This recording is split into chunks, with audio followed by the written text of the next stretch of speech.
Good morning, everyone. Welcome to this Facebook Live session. I'm your host, Prashant Naran.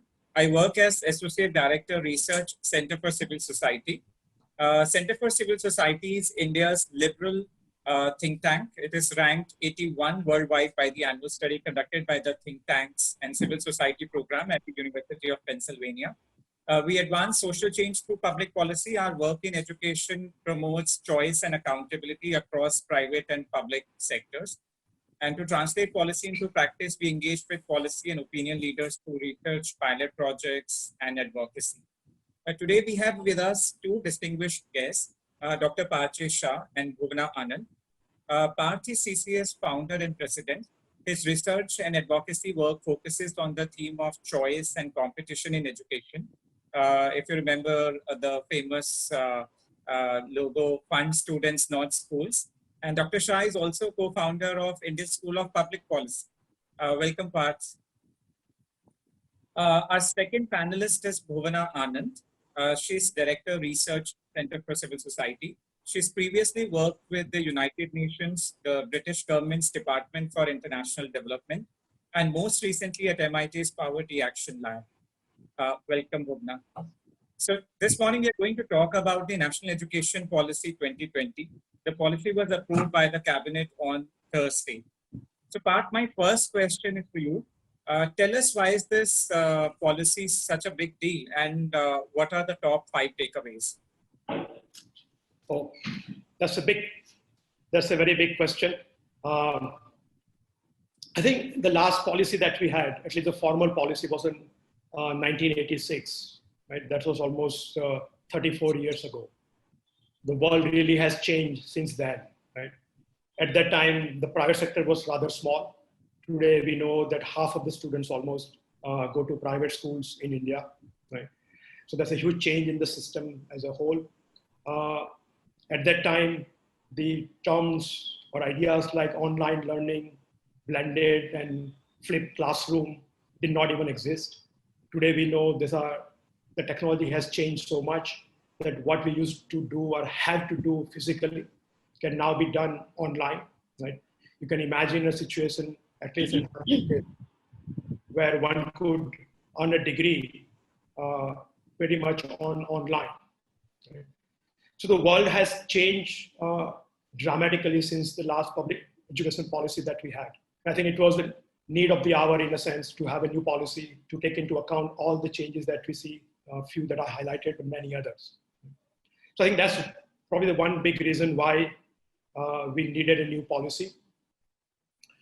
Now, what are the key takeaways or highlights of the NEP 2020? Let me highlight sort of 5 of them. First one, and I think you can see that on the screen, all 5 of them before I even speak. So the first one is the separation of functions, or separation of powers, or separation of roles. And this is a very fundamental idea that we have applied in many other areas also. But this is an idea that I think was important from the first principles point of view, that this needs to have happened. Unless you change the institutions and the rules that govern those institutions, you can't really deliver a different result, different outcome, right? So that's one of the first, I think, in my mind, and most important change. Second is a reduced emphasis on inputs and infrastructure, a lot more emphasis on learning outcomes. I think that is very critical for what the goal of the education system is. That also means indirectly that there's a level playing field between private institutions and the state institutions, private schools and government schools, or private colleges and universities versus government colleges and universities. I know we are going to talk mostly about school education, but I think most of these ideas are at least equally, if not more, also relevant to what's going to happen or is happening under NEP in higher education. I think other important thing in focusing on learning outcomes, we needed to have an independent agency to assess learning outcomes on a regular basis. Right? And so we have now an agency that will conduct NAS, the National Achievement Survey, which will assess sample-based assess the quality of learning across the country. And it will also help the state governments to run the SAS, the state achievement surveys, right? The each state would run on its own. Right? So I think that is a very important part of the new institution.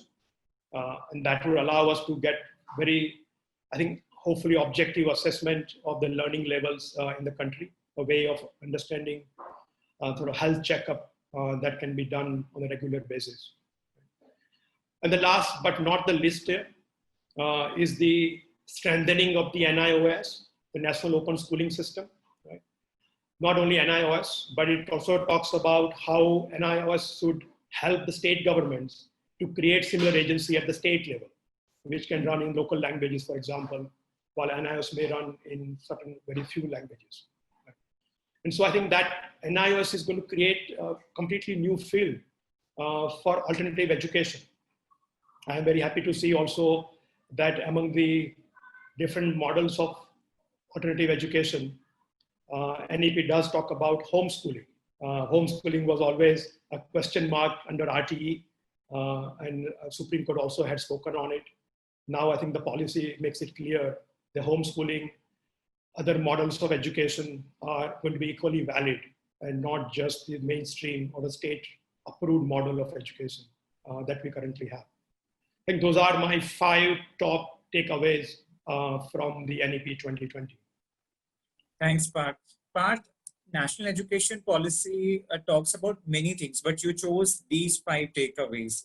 What is so special about these 5? I think if you think from the first principles point of view, right, that what makes a good system overall, whether it's education system or a health system or a skills training system, right? From the first principles point of view, you want to design a system which is focused on rules and not rulers, right? You don't want a system which is dependent on individuals who occupy specific offices of importance, right? And does not deliver the outcome depending on who sits in that chair, right? So you want to have a system which is based on rules and not rulers. And second, you want to focus on building institutions, right? Not just schemes and programs, right? But building institutions that would give you a sort of ongoing engagement with that particular area of focus, right? And of course, the institution can learn over a period of time, and hopefully it's also independent, so it can exercise this independence in order to make sure that it performs its role very well, right? I think what we have seen so far, frankly, in our education history, there have been lots of interventions. No, if you look at in the 60s, 70s, and 80s, or even parts of the 90s, were largely driven by the multilateral agencies, right? They were sort of called system transformations, but largely they were sort of specific schemes like Operation Blackboard, right? Focus on girl, child. So there were specific issues which were tackled in those interventions. Right? If you look at in the 90s and onwards, there have been many private organizations, philanthropists, international sort of foundations, which have been playing very important role in the education system. Of course, we also have our homegrown organizations like Pratham and Azim Premji Foundation, right, which have been also playing very important role. And all of this engagement, I think the focus has been to improve particular parts of the system and not really thinking about the overall architecture of governance. Right? And I think my sense is that why this is important is precisely because it changes the way we are thinking about what it would take to deliver high quality education of the 21st century that we need to have in the country. Thanks, Parth. Bhuvna, my question is to you. So we know that CCS has been advocating for some of these reforms, but what evidence were you able to gather in support of these reforms? Great question. Thanks, Prashant. A few things, right? One is that any system is made up of constituent parts. And as Parth mentioned, a lot of the emphasis historically has been on one part of the system, which is the public school system. One thing that CCS is focused on in terms of its building evidence story is what is happening to the remaining part, Next slide, please. One salient sort of point to remember always is that almost 50% of India's kids now go to private schools. So the number is roughly about 12 crore, 120 million children, right? If we think about it, it's 240 million parents who are making these decisions to send their children to private schools.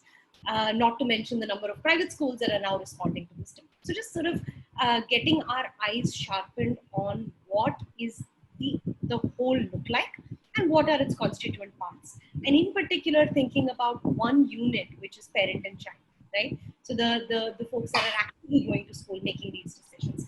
So over the years, CCS has focused a lot on trying to understand how parents and children make these decisions and how the market seems to respond to this. So a lot of our work on the budget private school segments, for example, has tried to focus on sort of understanding the profile and makeup of these schools, or understanding sort of what kinds of challenges they faced.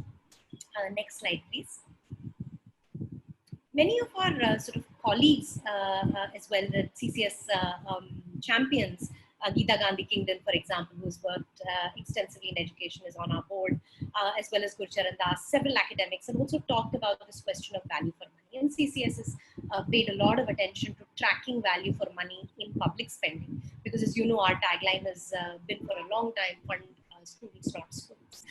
Why do we say that, and what does that sort of imply for us, right? Taking a simple example of Delhi, which is touted as a huge sort of change in the last 7 odd years. And we find that yes, Delhi has doubled down on trying to improve quality in its public schools, but really it's come at 122% raise in the amount of investment that is made, right? So contrast this, we always say 6% of GDP will sort of get us to some golden post. But even with a 122% increase, you're not really seeing that kind of systemic transformation in learning outcomes of children. Contrasting this, of course, with what's happening in private schools, which are charging sometimes half and far less, and yet able to deliver equal, if not higher learning outcomes. Next slide, please. And this is true in, sort of lots of academic research has shown this, and our job at CCS has been to showcase much of this evidence. This is again from Geeta Gandhi Kingdon's paper on value for money in public expenditure. And we see a, sort of huge spread. In some states like Uttar Pradesh, you see 29 times as much value for money that private schools offer compared to public schools. And in Madhya Pradesh, which is closer to the sort of average, it's about 5 times as much. This is not data that you can gloss over, and this has been our sort of big catalyst to show and sort of highlight this kind of data. Next slide, please. The sort of second part of the investigation that we focused a lot on is, as Parth said, what is the rule, sort of set that governs government schools as well as private schools. And we find that private schools are really sort of enormously burdened by the kind of, you can see it when you look at each rule, each law. There are about 144 state acts in total. When you go through every one of them line by line, you see this point about uneven playing field really stark, right? How the government treats its own schools versus how it treats its sort of competitor schools. And this has been a big bone of contention in the system for a while. And our job has been to highlight and to point out that this is not just, sort of a flight of fancy, but evidence bears this out when you track it rule by rule, state by state. Next slide, please. Oh, sorry, previous slide, my bad. So just sort of the evidence for us has focused a lot on trying to put together or unpack the story of how school governance happens in India. And fortunately for us, a lot of it has been reflected in this new national education policy. Prashant, if I may take a moment. Yes. So I know since this is organized by CCS, all 3 of us are with CCS. Maybe I can take a couple of moments of talking about what CCS has done and why some of these reforms are so close to our heart, right? Yeah. So I think if you look at in terms of the focus of CCS has been, I see some of the now publications which are shown on the slide. I think we started in 2001 with one of the first sort of conference which talked about school vouchers, the idea of fund students, not schools, right? It was a central part of that focus area.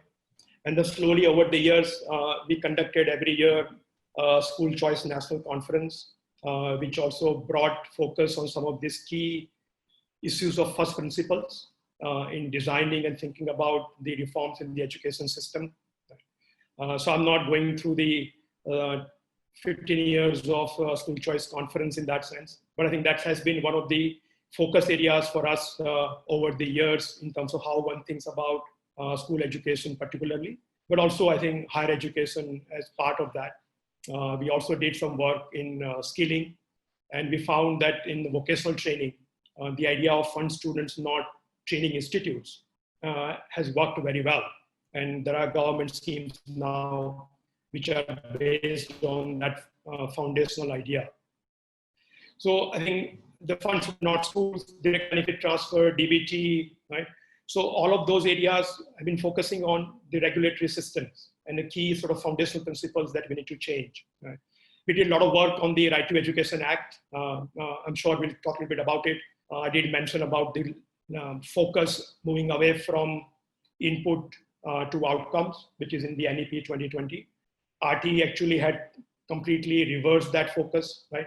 It brought all the focus on infrastructure, on inputs, teacher qualification, the size of classrooms and size of library, right? So all of that, hopefully, we have been arguing against all these years since 2009, since the RT was passed. Well, not just RT was passed, even before when RT was debated, we pointed out that this is not going to serve India's children. Right? So I think over the last 20 years or so, our focus has been on these foundational principles. And I think it's quite pleasing to see that the work that not just three of us who are sitting on this panel, but many, many people within CCS, outside CCS, many of our partners, even at the grassroots level, have been advocating these ideas. And I think there is also, in a sense, confluence of many other organizations now coming into this space and talking about these ideas. Right? And I think that's the history of what we have done, and which is, I think, one reason why we think that this regulatory architecture change is so critical for India's education future. Thanks, Parth. I agree with you that it's so many people and other organizations also contributed to some of these ideas.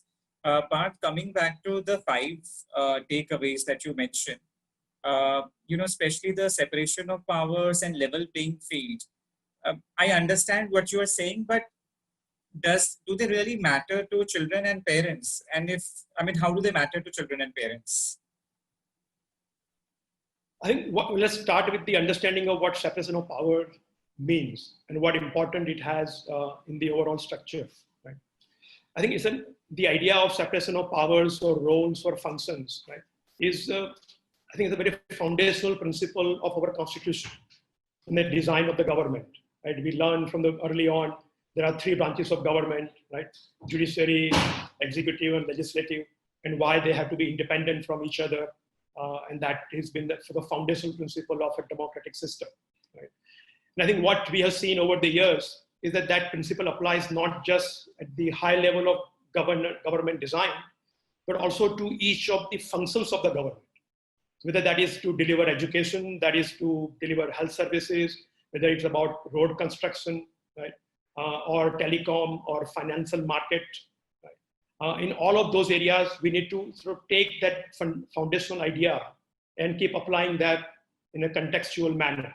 Right?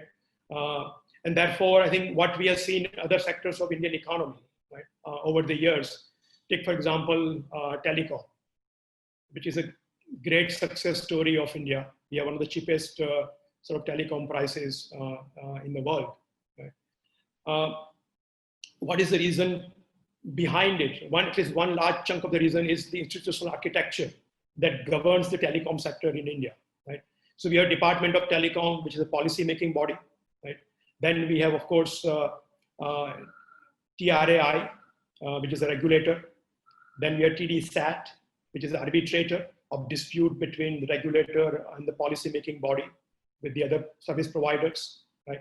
And then we have sort of private and state service providers. We have some private telecom companies, Reliance and Airtel and all of them. And of course, we still have the state-run service providers, BSNL, VSNL, that we had for a long time, right? So what you have seen in telecom sector is the separation of functions, right?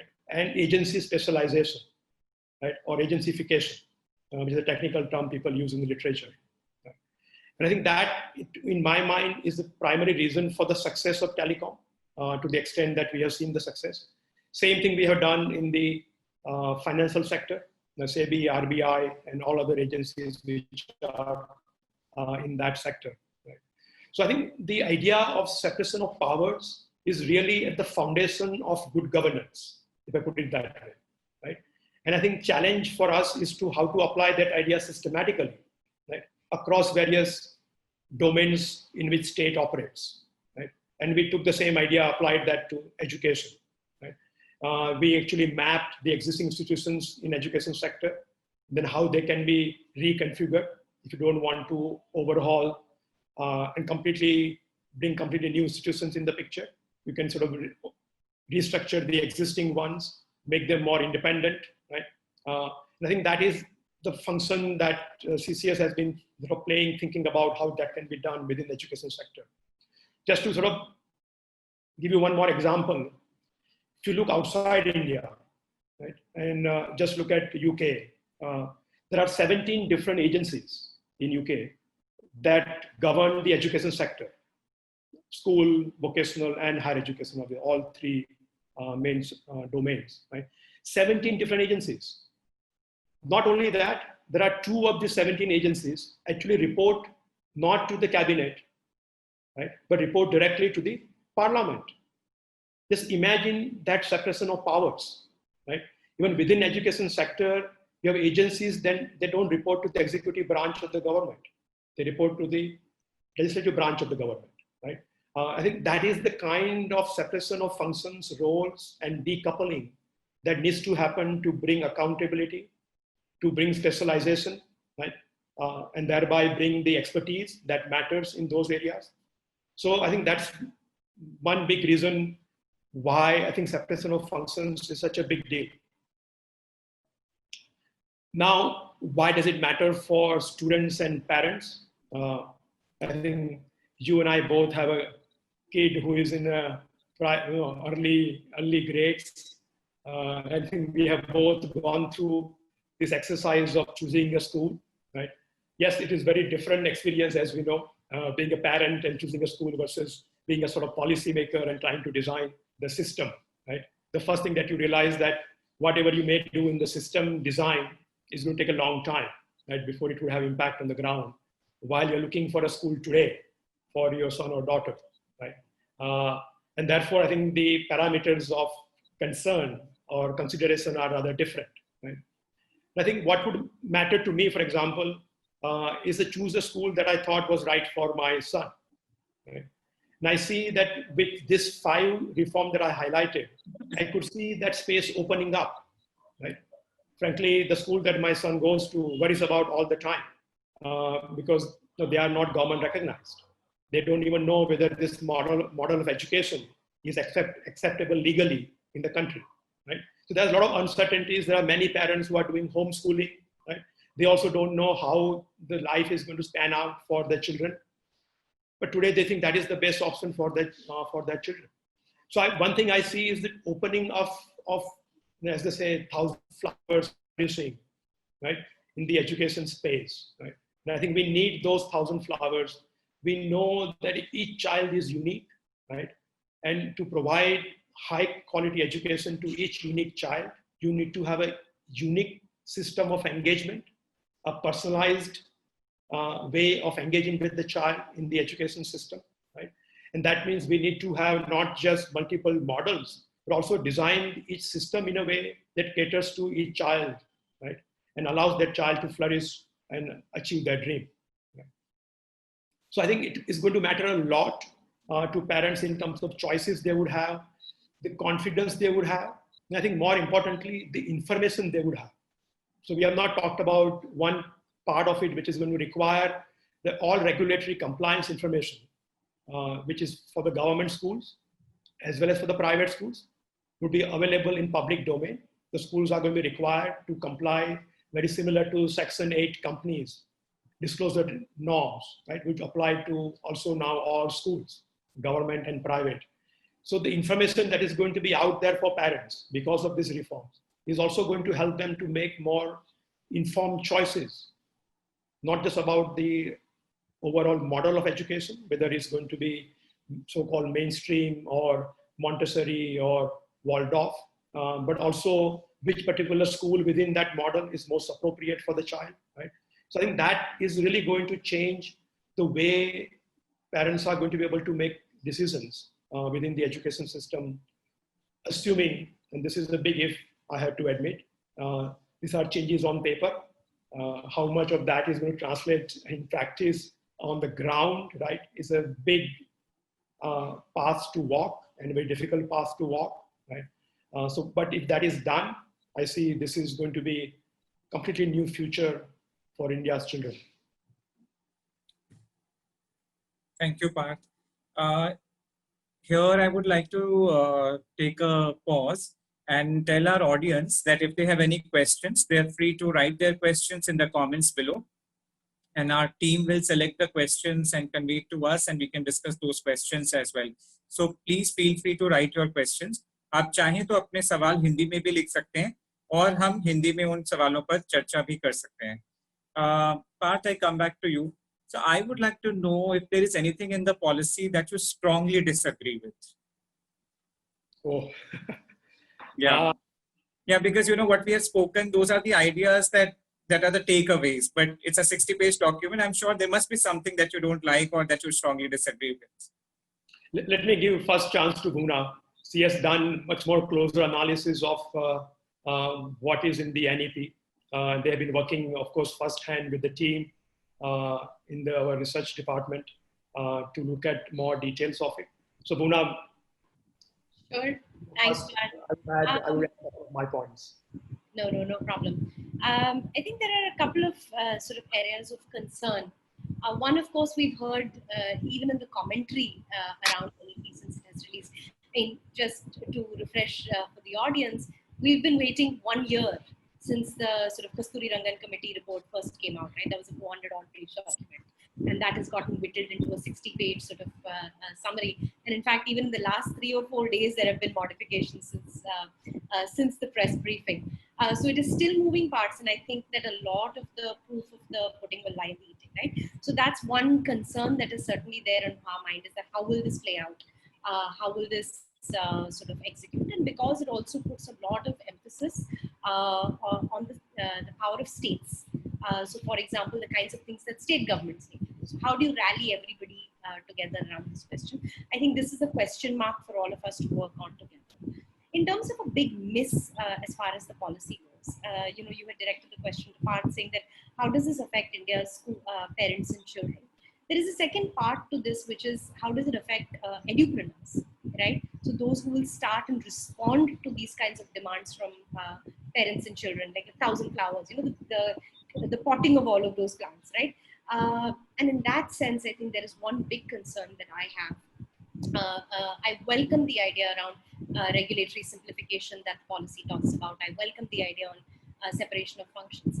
But the policy has taken a very hard stance against this idea of commercialization, right? Or saying that there is something very distinctive about education without explaining what it is, and disallowing completely private investments, commercial investments in education. My sense is that given the sheer size of sort of the response field in India, I think by some numbers, I think Vicky had put this out a few years ago, 130,000 more schools are needed, right? Where will these come from? Where will the incentives for the private sector to make these kinds of investments in education, to start schools, not just large investments, but even small investments? Entrepreneurs say, for example, you or me, if we wanted to start a school, we would never be able to, given the kind of commercialization restrictions, in particular the vilification of profit making that the policy has, the kind of stance that the policy has taken. To my mind, that's a miss. I have a question. You just mentioned that as per FICCI report, India needs 130,000 more schools. But we know, and it was in the news, and it has been in the news, in fact, that many government schools across the country were shutting down because there were no children. And there are many, many thousands of schools, in fact, that have less than 20, less than 50 students in those government schools. And so, in fact, I remember in Kasturi Rangan committee, there was also, a thing about consolidation of government schools. So, but on the other hand, you are saying that India needs more schools. Isn't there some sort of contradiction here? Sure, no, of course, right? But I think the two different parts of it is, one is that the government is thinking of schools in limited geographic areas that are available as part of their duties to citizens, right? And there is where the Kasturi Rangan committee report, as well as other studies, and now even this policy, takes a view that, look, it's no point having a school in these neighborhoods if they are not efficient, if they don't have the teachers, if they don't have the facilities, if they don't have the kind of expertise that they're able to draw in. So it makes a lot more sense to consolidate into school complexes. Whereas this question of private investment, exactly, right? Why would we have one size fits all? Why wouldn't we allow for this kind of mixing of the market to take place? So say, for example, different types of pedagogy, say, for example, different types of sort of curriculum, say, for example, different types of delivery platforms, so on and so forth, right? Or even specialization, schools that only provide certain kinds of education. So yes, there is a sort of confusion in those numbers in that sense, but I think it's also based on who you ask. So if you ask parents, you see the long serpentine lines every single year during admission season, right? Parents just waiting for hours in a row, and that tells you that there is an unmet demand. There is a clamor for more schools, but there is not a clamor for more government schools, and I think that is what explains this difference in some way. Prashant, you are on mute.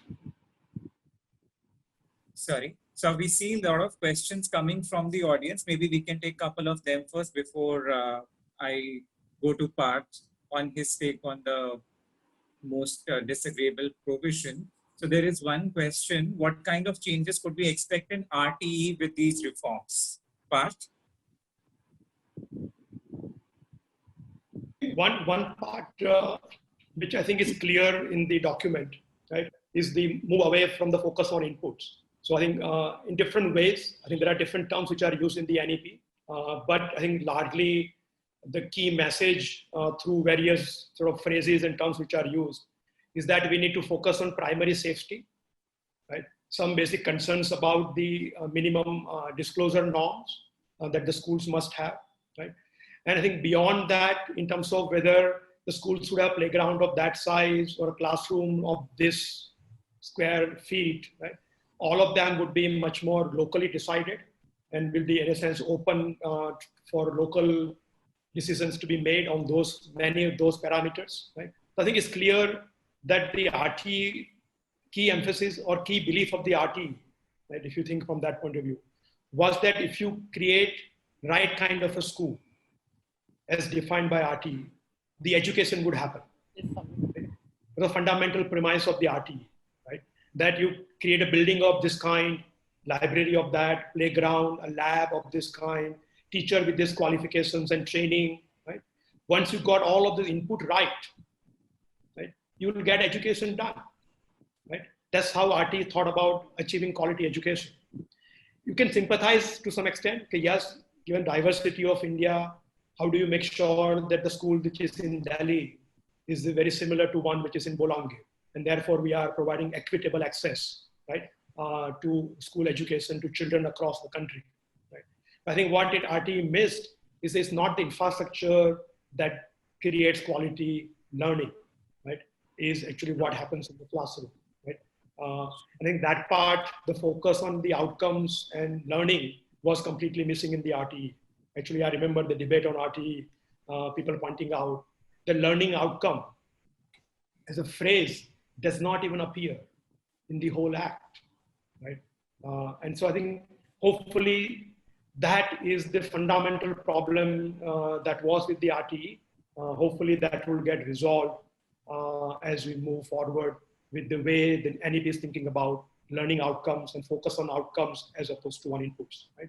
Which also, if I remember correctly, CCS had already, we were, even before RT was passed, CCS had probably forecasted that the schools would be shut down, especially the private schools would be shut down if this input-output, focus on input norms provision come into practice.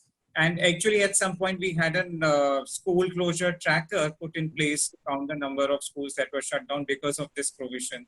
I think this is a great achievement that NEP has now advocated, a switch from input to outputs. Yeah. Prashant. That is a part of the level playing field, right?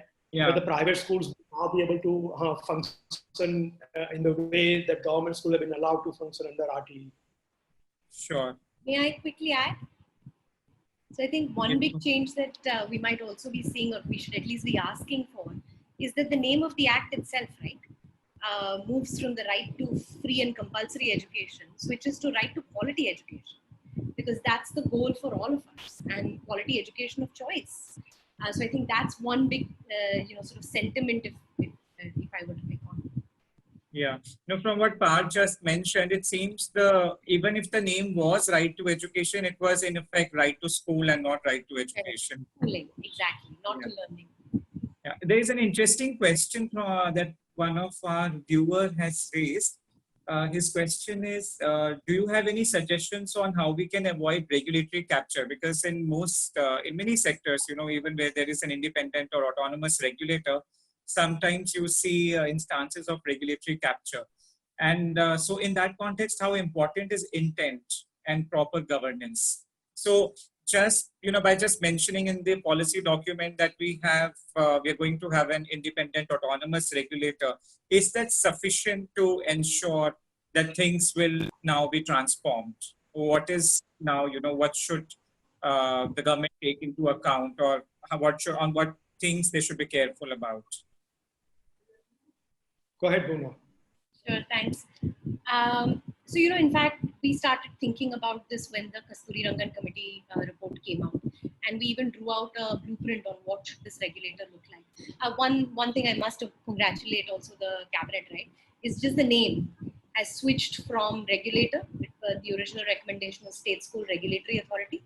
It has switched to State School Standards Authority. This in itself, in a way, conveys sort of intent and purpose. But this is not sufficient, far from sufficient. It's a start. You first need to be very clear what is the objective in law of these agencies at the state level. So this will require a lot of thinking and crafting. We've put out some recommendations in our agency design blueprint. In addition, just the composition, right? How you compose, what is the board management structure of this authority, what is the mandate of the authority, what is the guidance from the legislature on what the authority can do and not. These all have to be articulated very clearly using the instrument of law to the extent possible. So that's one. The second is measurement metrics, right? How will you measure the performance of a regulator? So what is the kind of metrics that are useful? That gives you another way of being able to hold them accountable and to avoid regulatory capture. And the third is, I also think that this idea that, again, the NEP brings in is accreditation, not just sort of one size fits all regulation, but saying that a school can choose to be affiliated and accredited on different parameters from different agencies. This is what also allows this kind of mixing and diversity to emerge. And my sense is that these three big things will help us get closer to the kind of outcomes we have in mind when we think an independent agency. Yeah. One question that our viewer has raised is about localization of rules. So what is this localization of rules, and will it benefit edupreneurs, as in, the school owners or the school manager? Will it also create in some sort of rent seeking?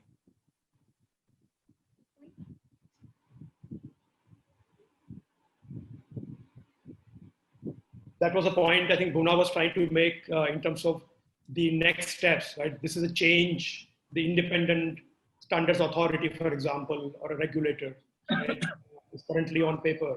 What would matter is how it is being designed, how are the people staffed to run it, right? So all of those, I think, questions still remain very much open. And that is a work that the CCS research team has been doing for quite some time, looking at the regulatory agency design, right? And that, of course, would come to play in terms of the question that you asked earlier about regulatory capture, right? The capture would depend more substantially on how the agency is designed and how the people are selected to run the agency. Right? I think I don't have as much worry about regulatory capture in education, because there are tens of thousands, if not lakhs of schools, right? Even private schools, right? And it's difficult for any group of them to be able to turn the system in their favor and against other lakhs of schools, right? And therefore, given the number of schools that exist, the diversity that exists, and which I assume would even expand even more with the more open field being given under the open schooling system, right? Is less and less likely to have a few dominant players in the sector who could then capture the regulator. Right? So I think just the sheer diversity and numbers gives you a little more confidence that is unlikely to happen, or it's not as easy to do as it could be, say, in some other sectors like telecom, for example. Yeah. But I think there is a student who is asking about exam, that there are now just too many exams, not just in at the school level, but also in higher education. Is the NEP going to increase the competitive pressure? Well, I think you were asking a question earlier about what I dislike about the NEP. And I think that is one of the top thing on my list is the number of exams. Right? There's an exam at a grade 3, class 3, 5, 8. Right? These are sort of third-party exams. I assume they are not the exam conducted by the school. Somebody else would conduct those exams, right? So class 3, 5, and 8. And then there are board exams at the class 10 and 12, right? So you've got pretty much 5 independent third-party exams happening in the 12 years of schooling, right? Then we have Aptitude Test. The new National Testing Agency would conduct this Aptitude Test for entrance to colleges, which you can also, it's not clear, would that be only one test like the SAT, or would there be multiple kinds of tests depending on which field you want to go, engineering or medicine or others, right? So you can see the number of exams which are being put in place, right? And I think every Indian parent and student knows how detrimental that has been, even the board exam that we have currently in place without having the grade 3, 5, and 8 exams in addition to that. Now, I'm trying to understand the logic behind this, right? You can see what is maybe the possible driving force, right? So people have the sense that they can't do much with the teachers and teacher accountability, right? You can't really change that part of the education system, given people sense people have in terms of power with teacher unions. Right?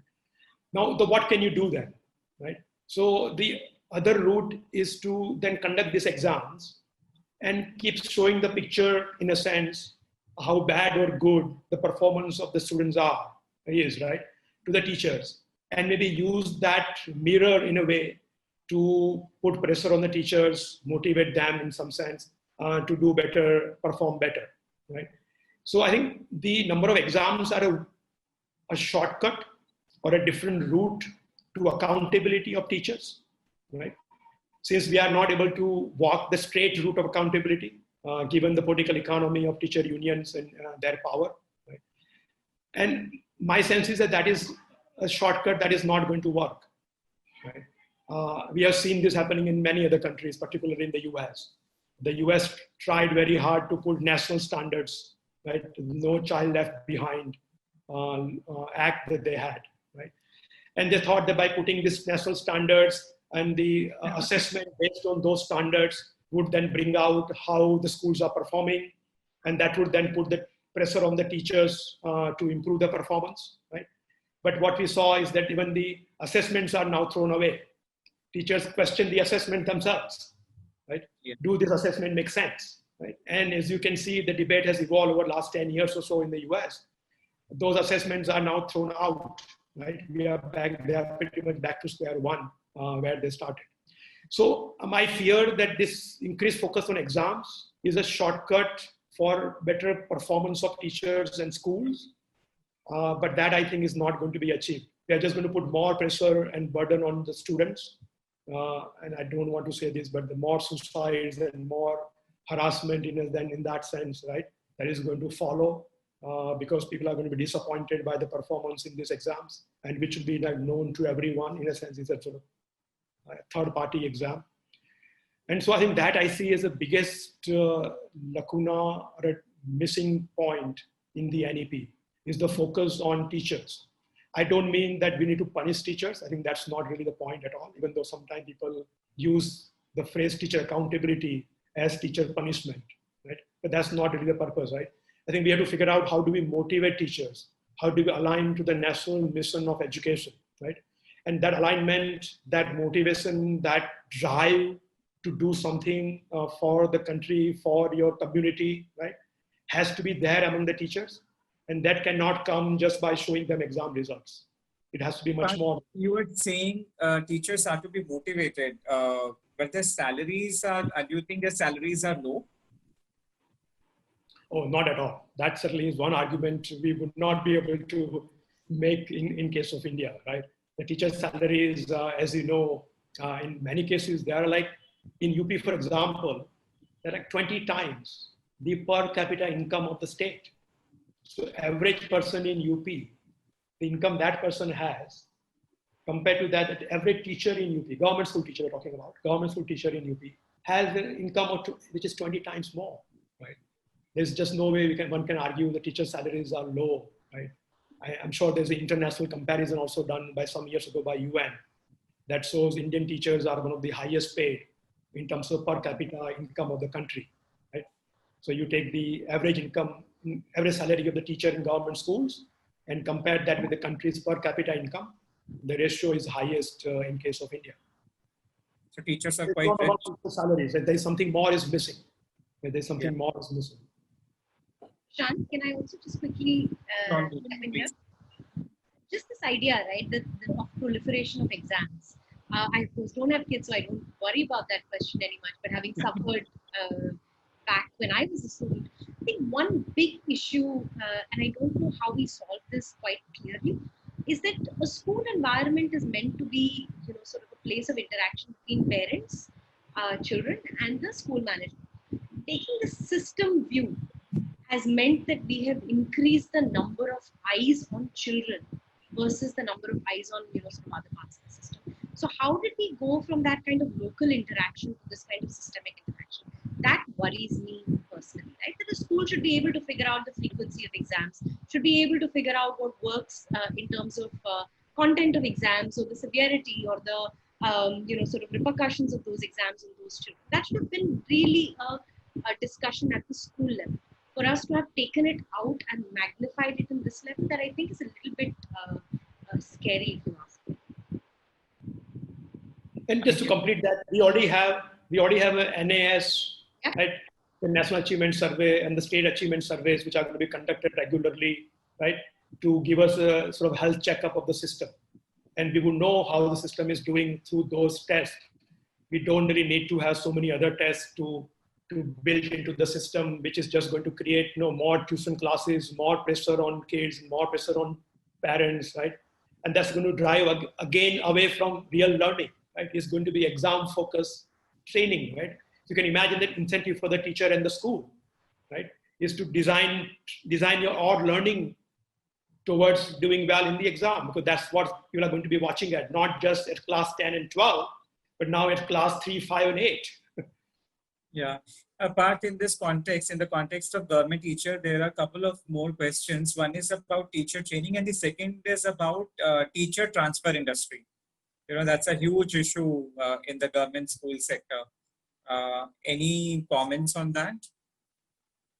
I think our CCS recommendation was that very similar to what happens in all other sectors, right? The schools will announce its openings or vacancies, right, at the school level. Right? You can aggregate that at the state level for the government schools, but it should be known when I apply for a job, and I'm applying for a job to be a science teacher for, I don't know, say high school, in a school in Bolangir, right? And that's where I'm going to go, right? So I think one fundamental change that's required in teacher appointment is appointing teachers at the school level. You can have assessment standardized and centralized, but appointments will be happen at the school level. There is a sort of line in the NEP which says that teacher transfers would happen only for reasons of promotion, meaning that you're getting promoted, right? Or maybe from teacher to a principal, right? Going in that different line of management in a way. I don't know. It's not very clear how that's going to play out. There's not much clarity in terms of what's going to happen with teacher transfers. The transfers can be addressed only when you address the appointment, right? So appointment has to be at the school level. And once we begin to do that, as it happens in all private schools, right? A DPS, which is, let's say, chain of schools, doesn't advertise openings at the DPS level, at the chain level. It's addressed at the school level, right? Each individual DPS announces his openings at the school level. So I think teacher transfer is a huge issue. I think that's part of what I was referring to in the teacher motivation, right? It's not exam results which is going to motivate them. You have to address all of the systemic challenges which are there for teachers. You think from their life point of view, and their life is not easy given all the things we have put in place. Yeah. Prashant, if I may also just add, Sure. a lot of these questions and issues are also really about school autonomy, right? Yes. Public school autonomy and private school autonomy, of course, we're tackling with the regulatory reforms. But in the case of public school autonomy, and my sense is that NEP has not done, sort of a lot of hard work on altering this. How do I, and this also relates to the localization question, is my local school, how do I make decisions which are right for my student population, for the parents who are coming to my door, for the kinds of teachers that I can attract, for the kind of revenues that I'm able to sort of earn, right? That is still sort of a box which I think we're much too afraid to touch. And some of the transformations, as Parth mentioned, come at that school level. Sure. Parth and Bhuvna, there are a lot of questions coming from the audience on the language issue. A lot of people, a lot of audience have asked us about our stand on the 3-language formula. Then somebody's asked, how is this flexible language choice going to help? Do you have any take on that? Go ahead, Bhuvna. Oh no, Parth, I was passing it back to you first. Okay. My reading is, and this is maybe a more optimistic reading of the text in the NEP, is that basically by putting those options, local language, mother tongue, regional language, right? What NEP is trying to say is that schools would have the autonomy to choose the language of instruction, right? Now I know that there's a lot of research which indicates, not just in India but across the world, that mother tongue, and this of course is a very interesting question what mother tongue is in a household where father and mother come from very different language backgrounds, right? But keeping that aside, whatever the mother tongue is, whatever the language of the house is, right? We know that it matters a lot in the initial years. The child is taught in that language, right? Here I think we should keep in mind is not Hindi. Mother tongue for most people in North India is not Hindi, frankly, right? Even though it's an official language, which is different than a mother tongue. I think there's a lot of confusion around this, right? So Bhojpuri and many such dialects or languages are actually mother tongues. Hindi comes much later in many cases, right? We know in most tribal areas, there are many different tribal languages which are the mother tongue and not the official language of the state. So Odia is not the language for all the tribals in Orissa, right? So I think so my sense is that mother tongue is important, and I hope that the NEP keeps that option open for schools to decide as part of their decision to what's contextually relevant for the kids that they are serving, right? But I think, of course, there is also pressure. We know part of the BJP sort of political group which focuses on Hindi being made as a national language, right? So it will be interesting to see how this dynamics, which is internal to the political party, right, to the ruling party, is going to play out in practice. My hope is that most local leaders and politicians are much more savvy. They have the ear to the ground, they will know what people really want, and hopefully they will find a way to make sure the people get the education in the language they choose for the children. Thanks, Parth. And if I may add, Yes, Bhuvna, please go ahead.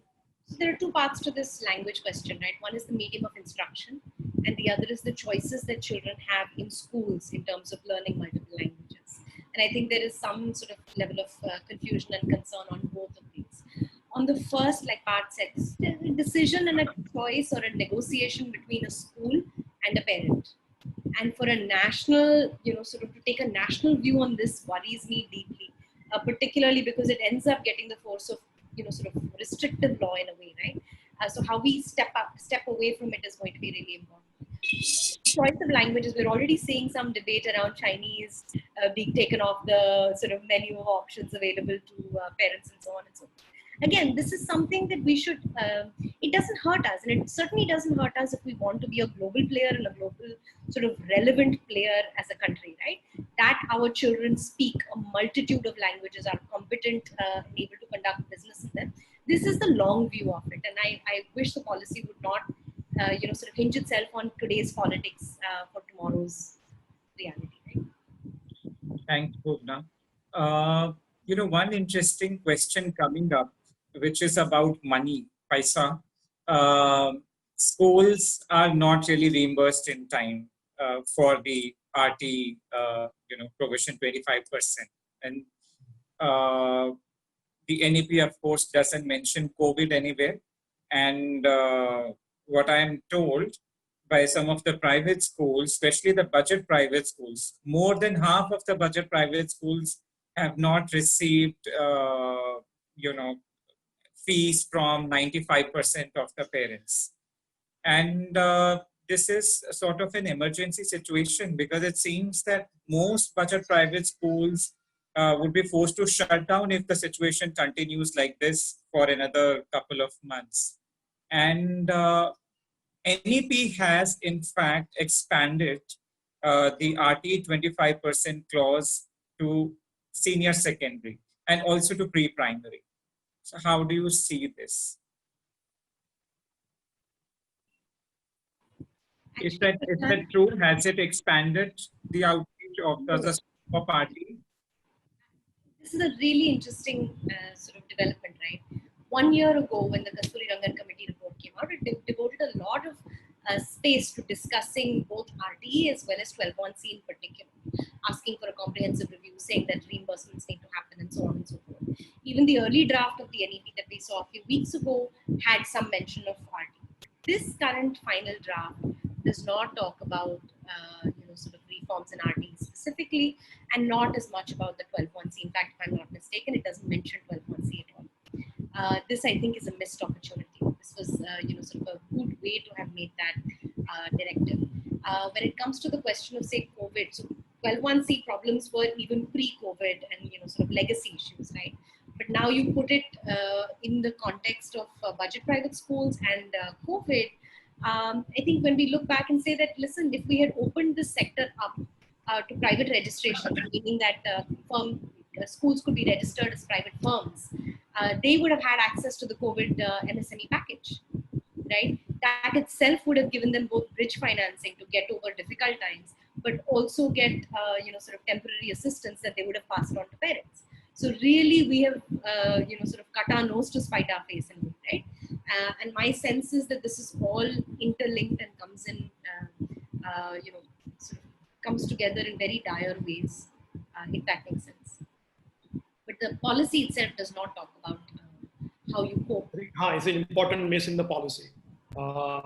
Maybe there is no consensus within the government, and that is reflected on the fact that is not being addressed in the policy itself. But it's not, the problem is not going to go away. The need for a decision on that is not going to go away, right? Just by not discussing it in the policy documents, right? I do, at one level, I do agree that there is a need for some way of bringing inclusion, given the diversity and differences that we have in terms of class, caste, religion, right? And so I think, and we know that many private schools have been doing it on their own, right?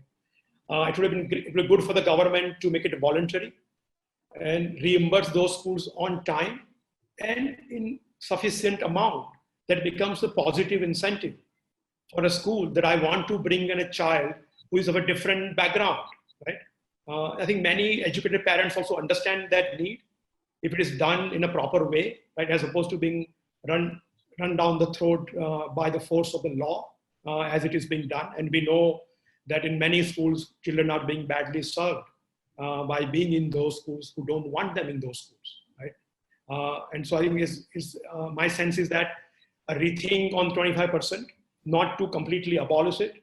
So I do see there is a need for an incentive for schools, particularly private schools, to bring in people from diverse backgrounds, students from diverse backgrounds, and that could be actually positive incentive. And it can be, school can be recognized, rewarded, awarded, right? You can do many, many things to incentivize schools to become more diverse, more reflective of their own locality, right? In that sense, right? And I think that is an important area of inclusive education, which is, I think, missed in this policy document. Yeah, I agree. Parth, it's almost time. But one last question for you and Bhuvna is now, what does the policy mean for CCS future roadmap? What would be your top priorities now? Bhuvna has already been thinking about that. Thanks, Parth. So I think 2 or 3 big things, and we're very fortunate because in the last 20 years of, in the early years being the flag bearers, or at least the only people talking about this kind of thing.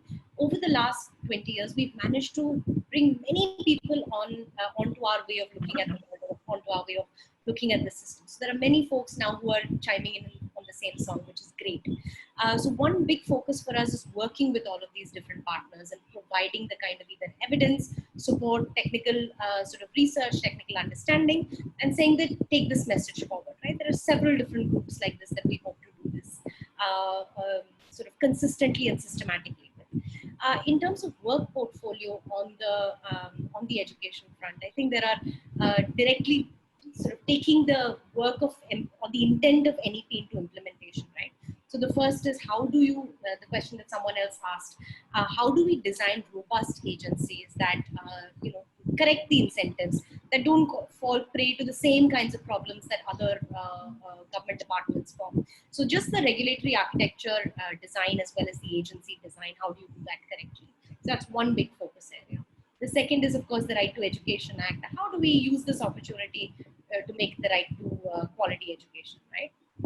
We've been doing a lot of work already with NITI Aayog as well as with other partners on consolidating the sort of regulatory chaos at the state level. The states are, sort of the prime movers in that sense, right?